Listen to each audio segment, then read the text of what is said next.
Hello, Greg Milia. Welcome to the Doing CX Right show. Hi, Stacy. Great to be here. Well, we have been friends, and I can't figure out exactly where and what point we met because it's a while ago.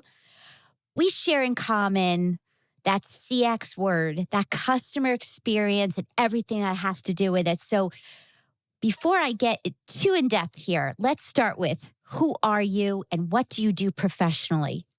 Awesome. Thank you. Yeah, Greg Milia, CAE. So the CAE is Certified Association Executive. And I think that CX that we hold in common is the passion for advancing customer experience. And that's what I get to do in my day job. I'm the CEO of the Customer Experience Professionals Association. So you get the best of both worlds. I get to do my association thing, I get to do my CX thing, and I get to work and meet great people like you. I love that. Yes. Do what you love what you do, and then it doesn't feel like work. Absolutely. Although when I was on a call last night starting at 11 p.m., it felt like work. That's a different story. So why? Why are you taking those 11 o'clock calls? Why are you doing this business as a career? Yeah, and I will say, just so people don't get the wrong impression, CXPA is great on work-life balance, but we also have huge aspirations on serving the entire globe. So last night at 11 p.m., Barbie Fink, CCXP, our immediate past chair, was facilitating a conversation with about a dozen members from Asia and Oceania to talk about what customer experience looks like and what a customer experience career looks like in Australia, in New Zealand, in India, in Singapore. And that's what I really like is that, we have an opportunity through doing CX right and through CXPA to help people not only better themselves and better their career, but really to make a difference in the world. Because CX is all about coming up with great outcomes for the customer and for the company and for the employees who serve them. So I will say I got lots of naps in yesterday afternoon because you get time off when you have to work at 11 at night. But, Yes. what makes it worthwhile is the people and the difference. Yeah. And I love the global impact that you and team are doing. And you've been kind enough to have me on some of your panels. And it's the best part, getting to meet people everywhere and having that human experience and knowledge exchange. Yeah, and we're at such a pivotal point. I mean, customer Yeah. experience, CXPA itself was founded 11 years ago.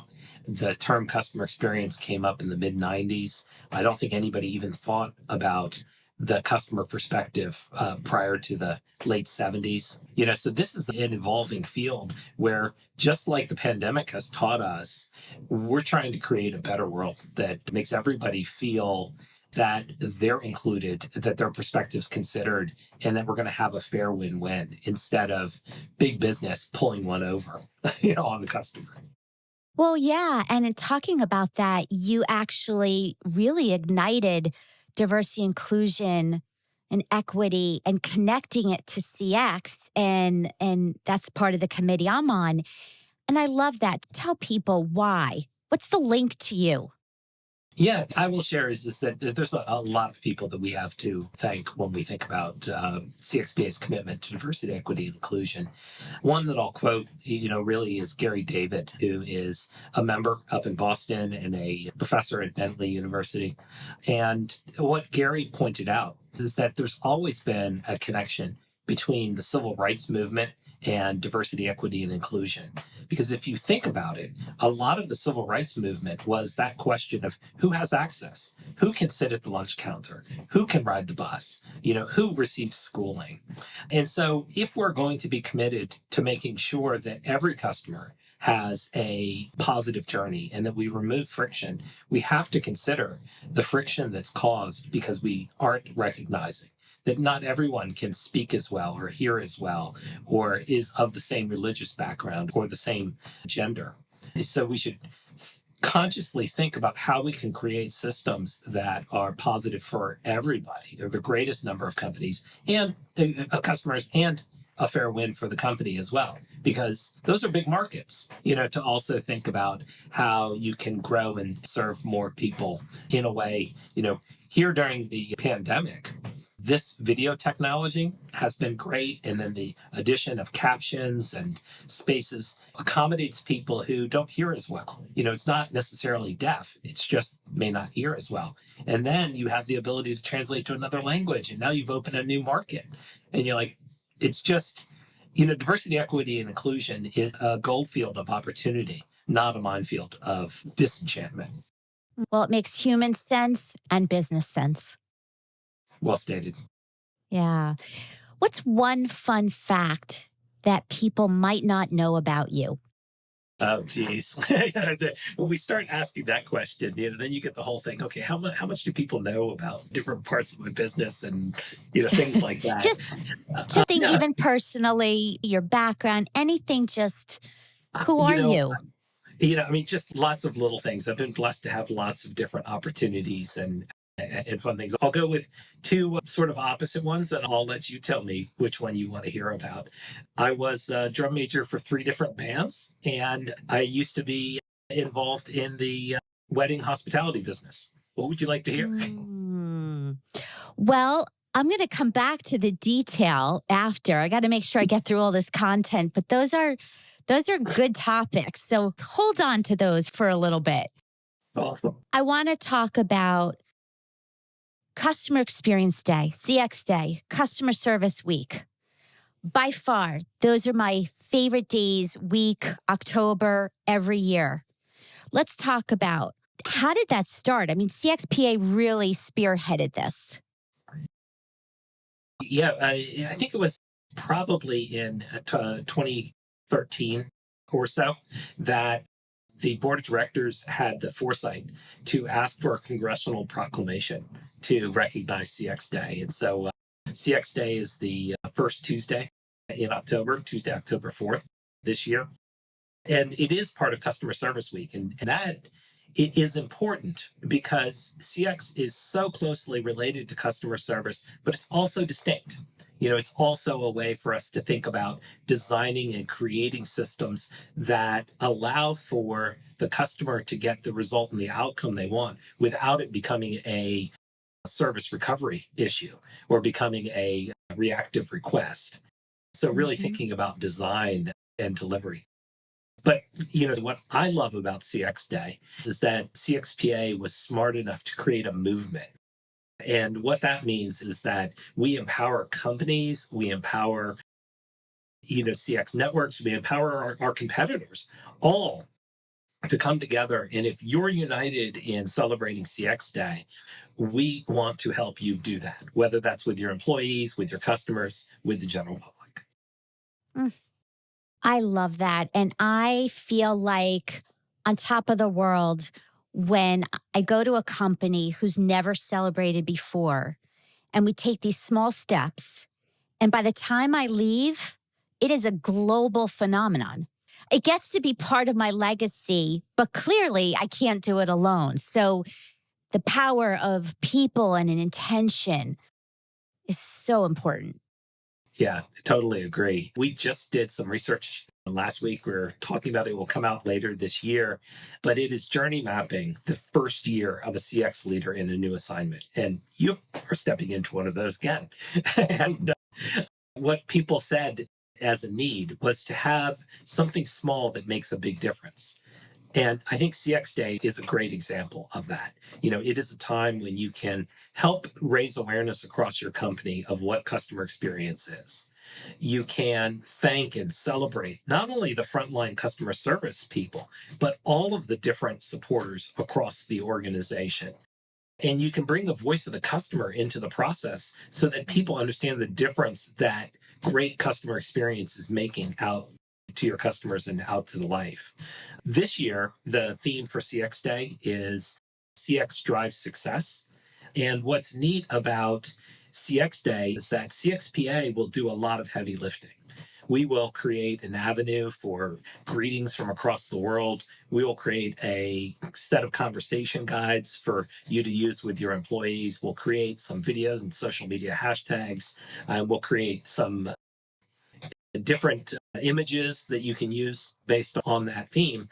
But most of all, we create a center point where each of you can go forward. You don't have to go and try to convince, let's have one day a year that we celebrate. No, this is instead, you can say, let's participate in this global movement. And on top of that, we better celebrate, because if we don't, we are going to look foolish because everyone else is celebrating CX Day. Yes. So some companies are resistant. Well, they just don't have the right culture. But let's say the ones that do. What are some tips that you have, and I'll contribute, Yeah. people can celebrate in small, low budget ways? Yeah. I mean, first and easiest one, if you're the CX professional, draft a message that your chief executive or your chief people officer can send back out to your entire company and thanking your employees for the difference that they make for your customers. It Mhm. shows your top level support, and it's a pretty easy first step. Definitely.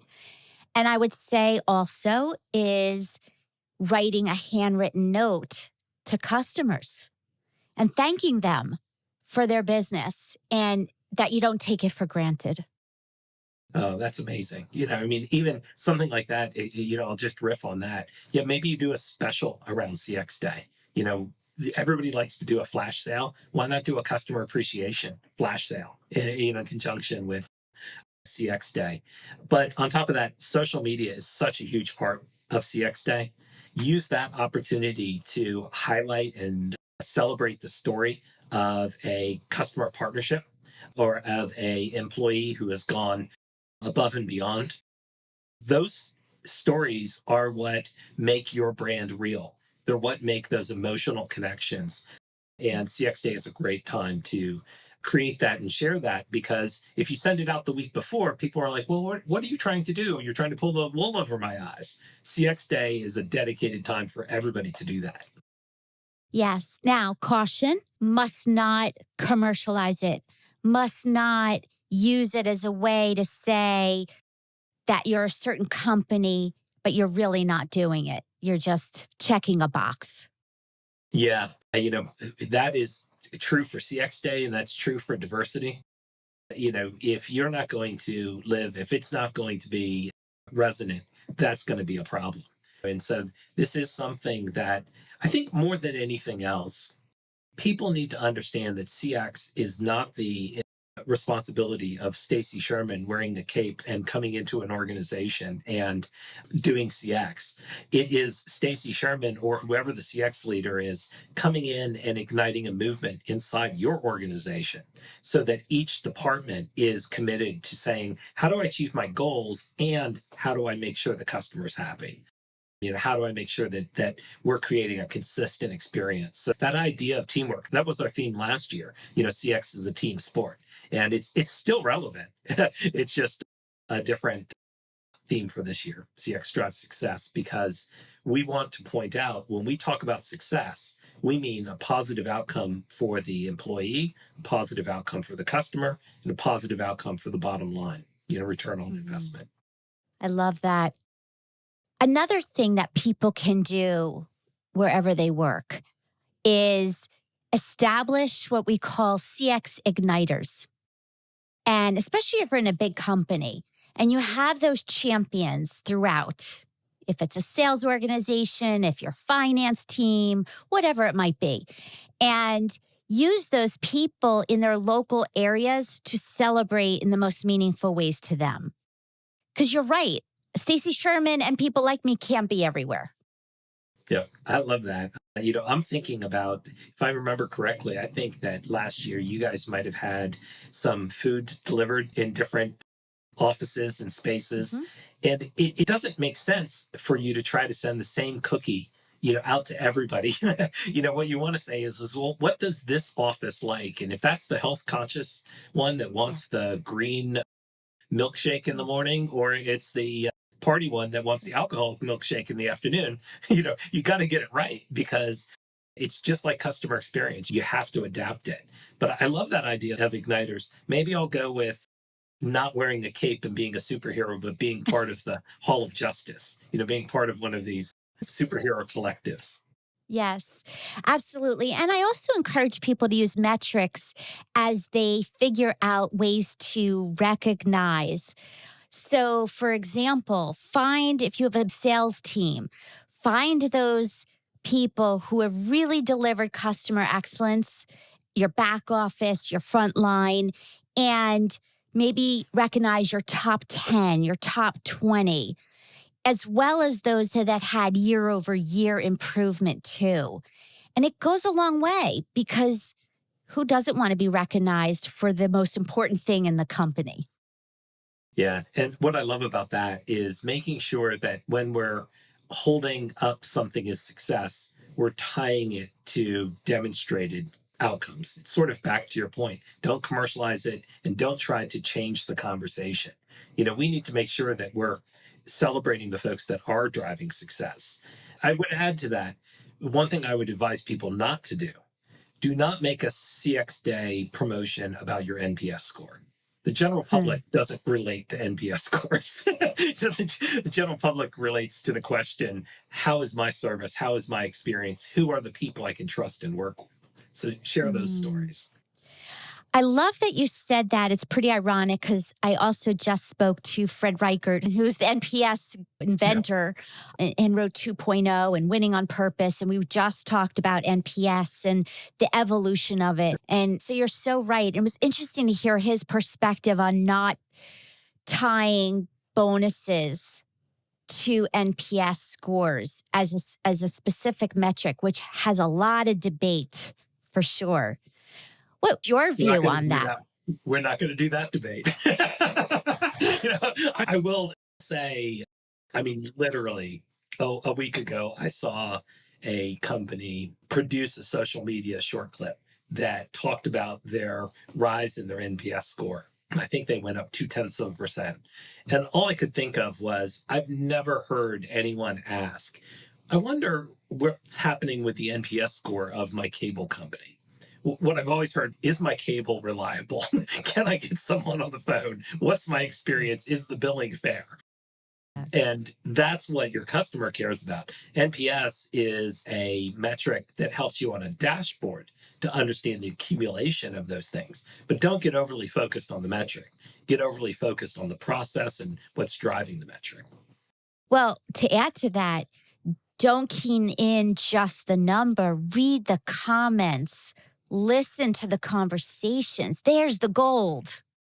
That and one step further, your company is not collecting video testimonials or collecting audio statements from your customer. You're missing an opportunity. There's so much emotion that is conveyed through that additional element of hearing the tone of somebody's voice, the word choice that they have, the fact that they're not editing before they hit enter, as well as a video where you can pick up their continence and their energy level. That makes an incredible difference. And Mm. you can put words up on a screen in a board meeting, but what makes a difference is when you put up a video clip that reinforces the meaning behind that number.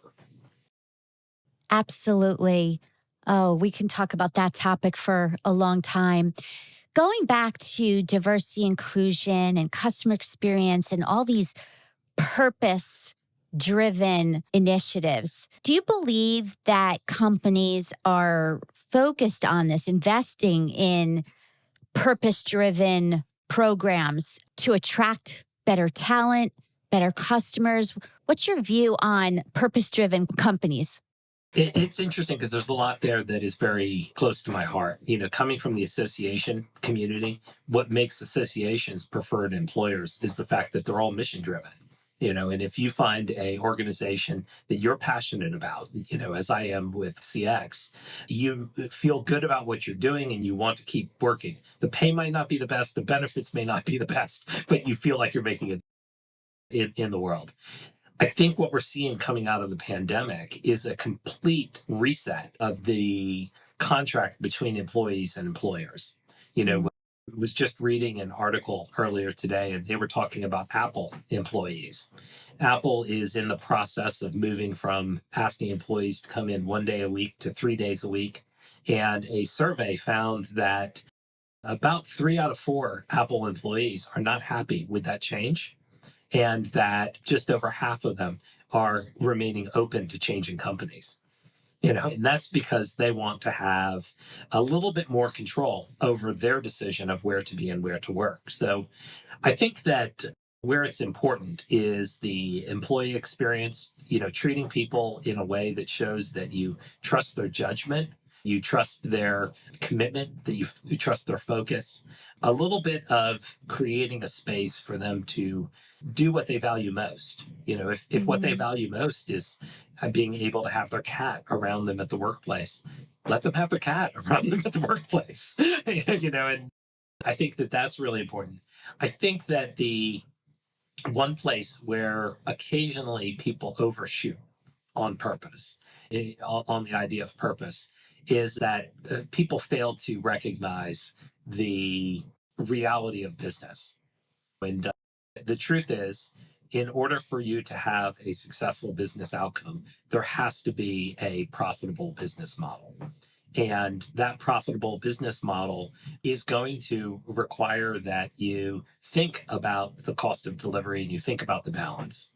So the great EX CX debate is settled in my mind.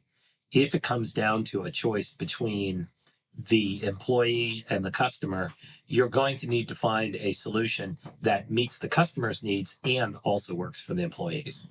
If you find one that works for the employees but doesn't work for the customer, you're not going to have employees to be able to support in the long run. Absolutely. And same with customer service reps and agents. I mean, people don't think of them as the front line. They think of, your traditional salespeople, but they sure are. And they're gold. So you got to absolutely apply what you're saying to these agents, whether they're employees or independents. They're so important. And I think that's a space, back to your point on metrics. I think the early days of customer service, particularly contact center management, focused a lot on call resolution time, focused a lot on, almost back to the Taylor School of Management, where time and motion studies, how quickly can you do this task? And what we're seeing is that there are other models. You look at a market leader like Zappos, and they actually celebrate people for taking these long conversations. I'm not sure that I'd go that far, but I would say take as much time as you need to accomplish the business outcome.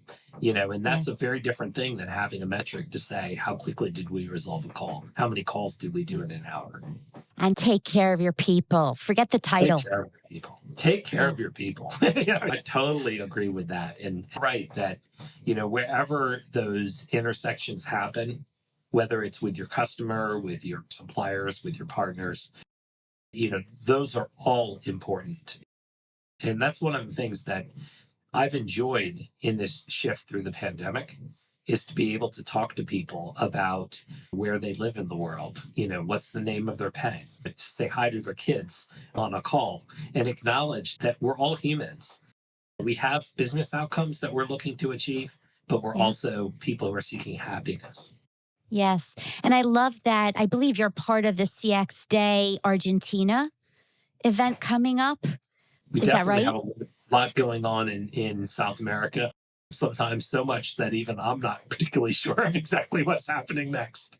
Okay. Well, I will tell you that there is a lot going on. I am speaking as part of their CX Day. And like you said, it's a movement and it is really global. So it is so rewarding. Before we go, I have final questions for you. One is, what's the best leadership advice you've either received or been given? Yeah, I think that this is a slightly different riff on the same thing that other people have heard before.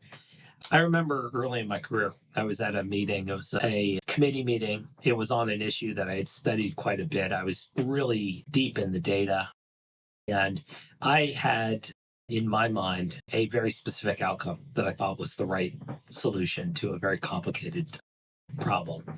And as the conversation was unfolding, I kept trying to bring that information to the table, probably speaking more than I listened and being pretty adamant in the data that I was presenting. And we got to a break, and my boss pulled me out in the hallway, and she said, Greg, you may be right, and you may be the smartest person in the room. But if you keep making people feel like you think that you're the smartest person in the room, you're never going to get the change that you want to have done. And that really has been something that's, I'm thankful to Jane Sanders for sharing that with me. But, I'm really thankful to that idea of recognizing that there's more than one way to solve a problem. And the best way for us to solve a problem is to bring lots of different voices and perspectives together and to try to find that common ground, rather than try to wave the flag and say, oh, I have the right solution. I love that. And I absolutely agree with that.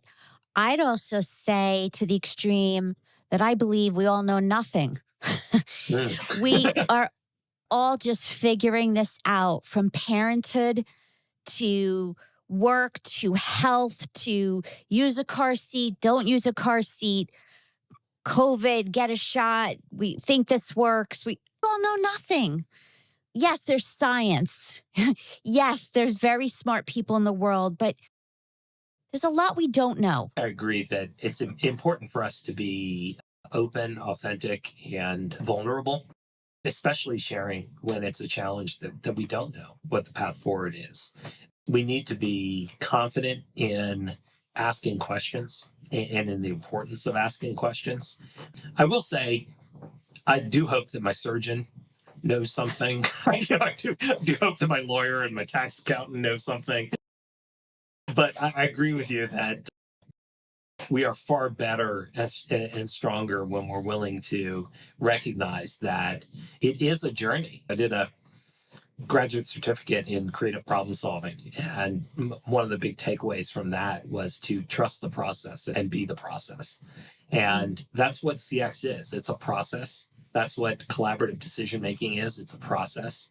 And we should be informed by the experience of many rather than the experience of one. But we should trust the process and acknowledge the struggle, Mhm. Mhm. of the unknown. So there's my rambling. Well, even your dentists and your doctors and your surgeons, you know what? They have a community that they're leaning on too. Yeah. And that's what I'm so excited about CXPA at the moment. We're only 11 years old, and we've gone from being a community that was simply a peer to peer support network to being a community that is helping to collect and develop models for how we document the body of knowledge, how we support folks in understanding their first year journey. As a matter of fact, an interesting little side thing, like what are we doing at CXP? We've never published a book before.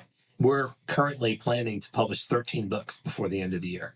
It's like, and that is just an amazing set of, I think we have 52 different volunteers that are involved across the project. Just amazing to sort of see all of that. And we will be stronger if we can get all of those perspectives brought forward. And it reminds me of my favorite cookbook. And the cookbook is based out of the Middle East. And after each recipe, it tells you how to adapt the recipe for the different cultures, the different countries and ethnic groups. And I'm like, that's what I think we need to understand, is that CX has a common recipe, but it needs to be adapted to the culture and the needs of all the individual pieces. Yes. Final question for you, personally or professionally. If you could go back in time to your younger 20-ish-year-old self, based on what you know now that you didn't know then, what would you tell younger Greg? Yeah, buy Amazon stock, right? Let's have some success. I think if I were to go back, I think I'd go back, a bit earlier than that. And I'd tell myself that in the long run, it's not about the grades that you get. It's not Mm. about the coursework that you do. It's about the relationships that you build and you make.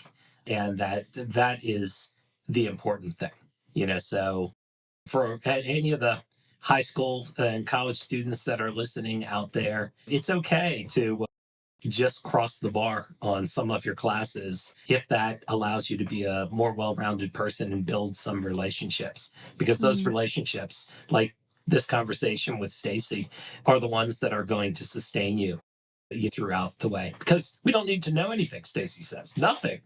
I know nothing.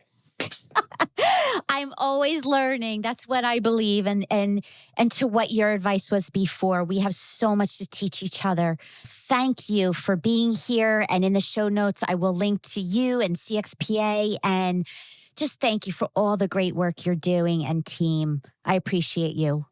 I appreciate you too, Stacy. So thank you, and really pleased to be a guest. Look forward to coming back sometime. Thank you.